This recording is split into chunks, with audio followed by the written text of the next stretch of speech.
Hello and welcome to What I Learned This Week. This week, Colour Bear is going to explain to us why are my prints so dark?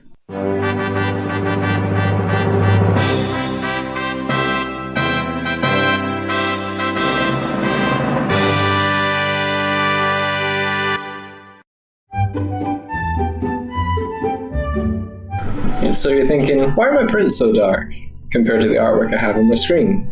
Well, the fundamental difference between those two is that your screen works in RGB and your printings work in CMY and K. So what is K?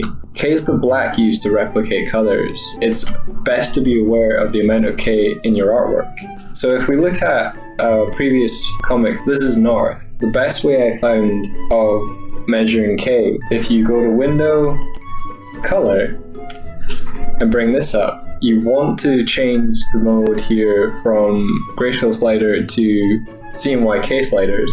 This gives you the value for your cyan, your magenta, your yellow, and your black.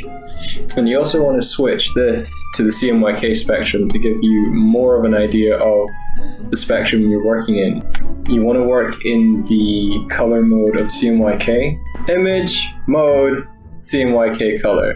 So if we use our eyedropper tool, we can move that across the page and gauge how much black is in the color areas across the piece.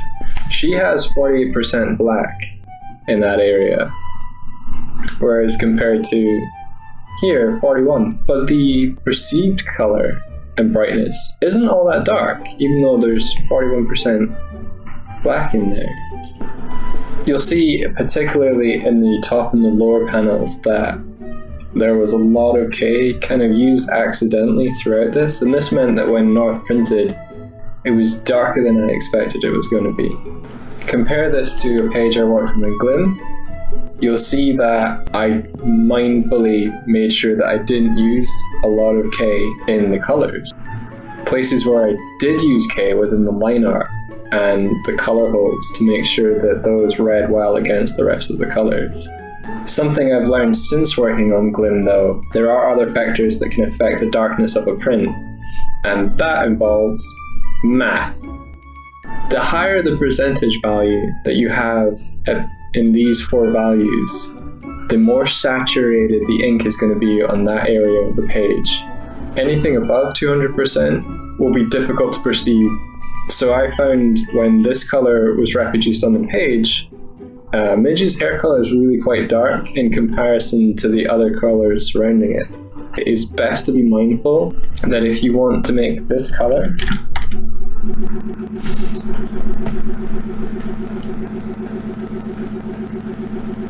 oh, for fuck's sake! So, as you can see here, I've replicated the original color in these swatches, and this one has a lower percentage of ink saturation in that area and that color. Whereas these two, while close, they use less black, but they use more ink saturation in CMY. So in summary, my color friends, when you're choosing your colors, be mindful of the K lurking in those selections. You want to keep that below 20% if you can, and also be mindful of the total percentages of your C, M, Y, and K. Anything above 200% is just going to be dark. Thanks for listening. Colour Bear, out. Remember, there's no K in colour. There's no K in colour.